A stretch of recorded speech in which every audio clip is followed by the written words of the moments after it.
ഒന്ന് പറഞ്ഞേ. മുട്ട മുട്ട പൊളിച്ചോണ്ടിരിക്കുവാണോ? അത് വല്ലതും ആയോ? എവിടെ പൊളിക്കുന്നത് എങ്ങനെയാ നോക്കട്ടെ. അയ്യോ റെഡി ആയോ? നമ്മൾ മുട്ട പൊളിച്ചുകൊണ്ടിരിക്കുകയാണ് കേട്ടോ. മുട്ട ഭയങ്കര വലിയ ഒരു പോരാട്ടത്തിലാണ്. നമ്മൾ ആ മുട്ട പൊളിച്ചുകൊണ്ടിരിക്കുകയാണ്.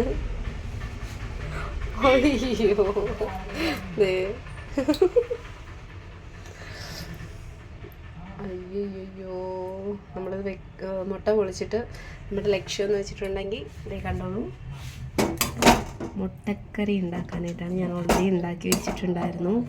നല്ല സവാളയും ഒക്കെ ഇട്ട് വാട്ടി, ഇഞ്ചി വെളുത്തുള്ളിയൊക്കെ ഇട്ട് വാട്ടി, കറിവേപ്പിലയൊക്കെ ഇട്ട് വാട്ടി, മസാലപ്പൊടി മുളക് പൊടി ഇട്ടു, കറുവപ്പട്ട ഇട്ടാണ് സവാള ഓൾറെഡി വാട്ടിയത്. ഉപ്പും കറുവപ്പട്ട ഇട്ട് അവസാനം തേങ്ങാപ്പാൽ ഒഴിച്ചു, പച്ച വെളിച്ചെണ്ണ ഒഴിച്ചു എടുത്തു മുട്ടക്കറി.